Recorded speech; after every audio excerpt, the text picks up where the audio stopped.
Est-ce qu'il y a des jeunes dans la salle? Des jeunes, je ne vais pas dire des jeunes, mais des jeunes. Alors, maximum d'applaudissements. Alors, ces messieurs qui ont créé pour la première fois cet événement TEDx ici à Nouakchott et qui m'ont fait l'honneur à moi en tant que jeune fille et à Madame Gemila aussi de venir présenter leur expérience par rapport à leur parcours. Merci. Donc, voilà.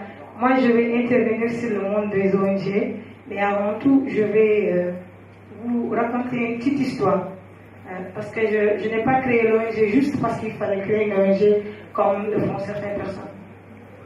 J'ai créé l'ONG à la suite d'une rencontre avec un jeune petit garçon qui avait l'âge de 7 ans. Je l'ai croisé un soir, vers les environs de 19 h, parce que j'ai quitté le boulot. Et comme il faisait un peu tard, je marchais à pied, quittant le ministère de la Culture, je longeais tout droit pour aller vers la Sokojun. Donc je passais forcément devant la maison des jeunes. Et arrivé sur le rond-point du carrefour des camps des gardes, j'ai croisé un petit garçon. Et ça m'a étonné, il faisait tard. Et je lui ai posé la question de savoir qu'est-ce qu'il faisait déjà là, à cette heure-là. Parce qu'un petit arrivé, on sait quand même qu'il mendiait à un certain heure et après il va rentrer chez lui. Il m'a fait savoir qu'il cherchait de l'argent et que s'il n'avait pas cet argent-là, il n'allait pas rentrer chez lui. Il était malade, il avait une conjonctivite. Et je lui ai répondu, mais tu es malade, tu dois rentrer chez toi. Il me dit, non, je ne rentre pas chez moi. Si tu veux que je rentre chez moi, il va falloir que tu me donnes 200. Si tu ne peux pas me les donner, ne m'oblige pas à rentrer chez moi. J'avais pas 200 parce que moi-même ce jour-là, je partais chez moi à pied. Je partais chez moi à pied, donc imaginez, je ne pouvais pas y laisser 200. Alors, j'ai insisté, il a dit, en poula, ça veut dire si tu ne peux pas me donner, laisse-moi. Alors je suis rentrée chez moi, mais au cours de ma route, je sentais en moi, comme si j'avais commis, je sais pas, j'ai senti en moi une sorte de culpabilité parce que j'étais face à une situation où je ne pouvais rien faire. Et un petit garçon qui a l'âge de mon petit frère, si moi, si c'était mon petit frère, j'allais le taper pour qu'il rentre à la maison. Alors que lui, je n'ai pas ce pouvoir-là de vraiment agir sur lui. Je suis partie chez moi comme ça. Et ça m'a travaillé pendant 3 jours. J'avais ça en tête, quoi. Parce que le lendemain, quand je suis repassée à la même place, il n'était plus. Depuis ce jour, je ne l'ai pas revu du tout. Donc voilà, ça m'a un peu travaillé et j'ai dit, je ne peux rien faire quand même. C'est déjà passé, mais au moins ceux qui sont encore là, je peux faire quelque chose pour les aider. Donc c'est pour cela que l'ONG a été créée, pour venir en aide à ces petits enfants. Donc voilà, je l'ai formalisé, j'ai créé, j'ai eu les récépissés et tout, et après les récépissés dans le tiroir.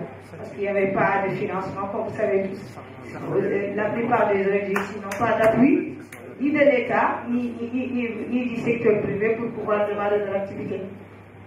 Donc c'est en 2007 où j'ai rencontré M. Jean-Pierre Maillet, qui était le représentant d'Attendu Grex, qui est déjà en fin de mission et qui est déjà rentré chez lui, que j'ai connu par le biais d'une prof d'espagnol dans l'école d'espagnol où je faisais des cours. Et quand je lui ai parlé de tout ce vécu-là avec ce petit garçon, il m'a dit, tu peux faire beaucoup de choses et tu n'as pas besoin d'argent. Mais je dis, attends, monsieur, comment on fait des choses, on n'a pas d'argent?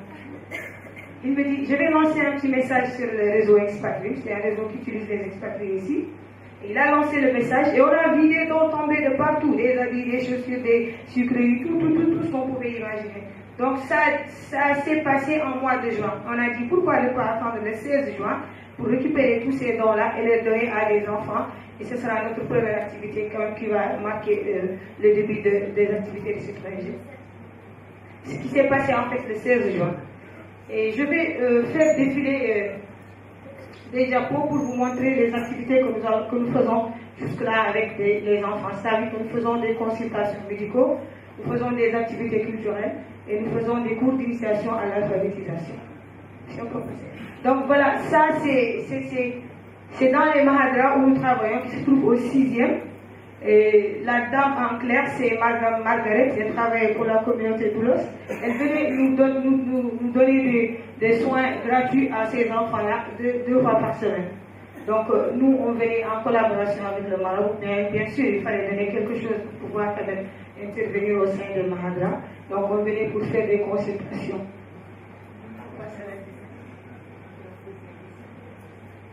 Et ça, c'était lors de la première activité, qui était une activité de distribution d'habits. Donc on a trouvé juste les habits, et comme on ne voulait pas les amener chez le marabout, on a préféré appeler les enfants. Et ici, il était déjà très tôt, ici c'était devant chez moi. L'objectif c'était quoi? C'était qu'on va leur offrir un pantalon, une chemise, mais ils devaient nous remettre en retour les habits qu'ils avaient portés. Ça veut dire qu'on échange, on leur donne du neuf et ils nous donnent les habits qui sont déjà tout ça. Et nous, à la fin de la distribution, on prend tous ces habits, on met dans la poubelle. Parce que si on leur donne ça, ils vont revendre. Donc ça, c'est la deuxième activité que nous avons faite. Ici aussi, c'est devant la porte, les enfants qui attendaient leur tour pour pouvoir quand même changer leurs habits.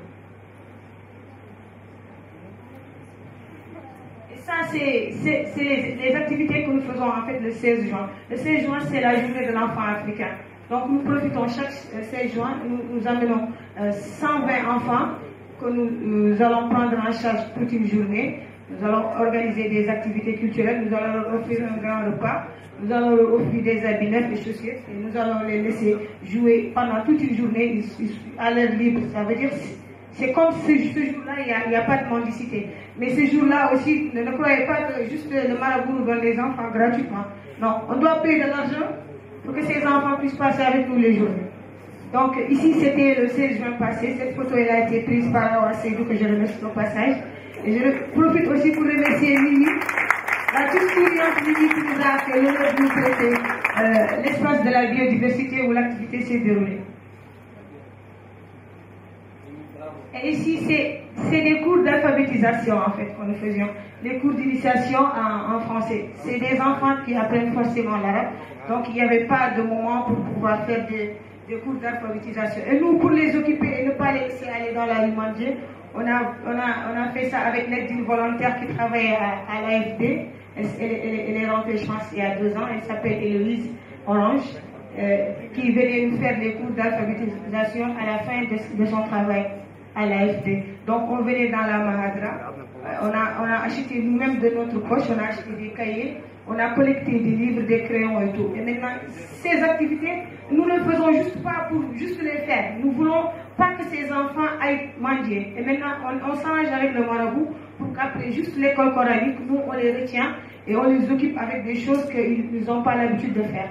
Donc nous achetons les cahiers, nous achetons un goûter et nous faisons ces cours-là pour les maintenir. L'idée c'était juste de ne pas toujours voir les enfants dans la rue. Parce que tout le monde les connaît, hein? Ils ne passent pas inaperçus. On les connaît, mais chacun ne fait rien pour pouvoir se poser la question de savoir pourquoi ces enfants ils sont dans la rue.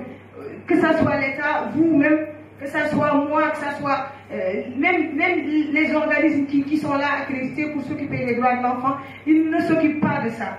Du moment que ça ne touche pas, nous citoyens, hein, on n'intervient pas, on laisse de côté. Et j'étais sûre que si c'était l'enfant de quelqu'un de vous, il n'allait pas accepter qu'il soit dans la rue. Nous ne sommes pas juste là en tant qu'ONG pour pouvoir dire ouais, on va faire. Nous, on dénonce. On ne peut pas changer ça. Mais tout ce que nous faisons, nous le médiatisons pour dénoncer. Et je me souviens une fois, j'ai été téléphonée par un monsieur qui travaille à l'UNICEF qui me dit oui, il ne fallait pas écrire un article pour dire que nous, les organismes, nous ne faisons rien. Nos partenaires vont voir. J'ai dit, vos partenaires vont voir tout votre travail. Le représentant de l'UNICEF, il passe tous les jours devant les feux rouges. Et je suis sûre certain qu'il voit l'enfant talibé. Mais si vous investissez sur autre chose, alors que la priorité c'est là, c'est des enfants, leurs familles ne sont pas à Nouakchott. Mais trouvez des solutions pour les éradiquer, les ramener chez nous. On a fait. Vous investissez sur des actions qui n'en voient même pas les résultats. Alors ça, c'est un cas visible.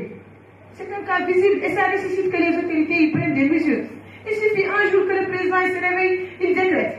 À partir de ce jour, Interdit de voir un petit enfant talibé dans la rue. Tout enfant talibé, on va le voir qui sera en prison. Ils ne vont pas laisser les enfants. Ils vont trouver une solution pour les ramener chez eux.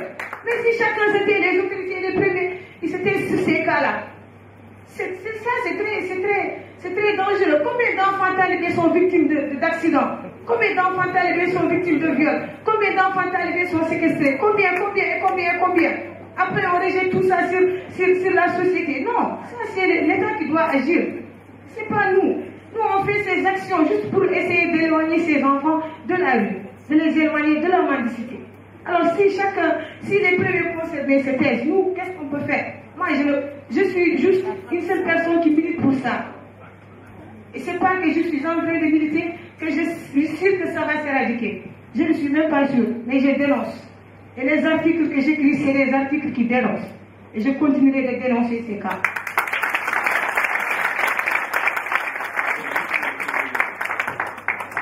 Là, c'est toujours les cours d'alphabétisation qu'on fait dans les mahadras. On écrit et on les fait recopier. Et après, nous, on le fait chaque semaine, on le faisait 2 fois dans les mahadras. Et il y a 6 mois qu'on a arrêté parce qu'on n'a plus de volontaires qui veulent s'engager à faire ça parce qu'il y a un manque de temps. Là aussi, ce n'est pas des enfants talibés, mais c'est des enfants en période de vacances. Et il y avait un festival de l'unité nationale qui était organisé au Stade d'Ixar, la première édition. Et les organisateurs m'ont sollicité pour pouvoir animer des ateliers. Donc là, c'était les ateliers que je faisais avec les enfants qui étaient venus en tant que spectateurs lors du festival. Donc c'était des séances de coloriage, de dessin. Et là, ça, c'est pas un enfant. Ça, c'est pas un enfant talibé. Ça, c'est un grand talibé. Et là, c'est vers l'UNICEF, c'est vers l'hôpital national. Comme la mendicité n'est pas régie en Mauritanie. Manger, qui peut manger? Manger, qui peut manger? On se retrouve la mendicité comme étant une profession. Ça devient une profession. Du moment que personne n'interdit, ça devient une profession. Et ça, c'est pas des enfants. C'est pas des... Nous, on parle d'enfants, on se retrouve avec des grands messieurs. Et tout ça, c'est la faute de qui? C'est la faute de qui? Non, c'est la faute de qui? Je vous demande vous, c'est la faute de qui? Il faut appeler les chats par le chat, c'est la faute de qui? La société, c'est nous. Mais nous, on ne peut pas forcer Aziza à agir. Il faut qu'on dénonce. Nous, on n'a que notre voix à porter. On ne peut que dire. On ne peut pas faire mes titres. Mais si chacun se tait, rien ne sera fait. Rien. Ces jeunes, s'ils n'ont pas osé présenter TEDx ici à Nouakchott, ça ne serait jamais produit. Mais si chacun se tait, dit, ça ne me touche pas. Non, ça ne me touche pas. Ça, c'est la responsabilité de tout le monde. Et moi, j'appelle les jeunes. Ça, c'est un message que je vais lancer. J'appelle les jeunes à s'unir. Récemment, on a vu des jeunes créer des initiatives, des jeunes créer des ONG. J'en profite pour féliciter M. Sall qui a créé une ONG pour le développement et pour s'occuper de l'environnement. Je remercie ce monsieur aussi, je n'ai pas retenu son nom, qui est en train de réunir tous les jeunes qui sont porteurs d'idées et d'initiatives. Nous sommes des jeunes. Ce pays, ce n'est pas le pays d'Aziz, ce n'est pas le pays de Jean, ce n'est pas le pays de Paul. Le père fondateur de la nation, il a dit, la Mauritanie sera ce qu'on fera sa jeunesse. Il faut que cette jeunesse se réveille pour faire des choses, pour porter la voix, pour créer des initiatives et réaliser. On sera fiers demain si on nous dit, oui, ta soeur ou oui, telle personne avait fait, et c'est resté dans les mémoires. Nous voulons laisser des traces pour notre future génération. Alors il est temps que nous agissons, nous sommes des jeunes. Il ne faut pas laisser l'État nous piétiner, il ne faut pas laisser tout sur l'État. Nous devons nous porter la voix et porter haut et fort notre pays. C'est notre pays, on ne peut pas le nier. Nous sommes Mauritaniens et fiers.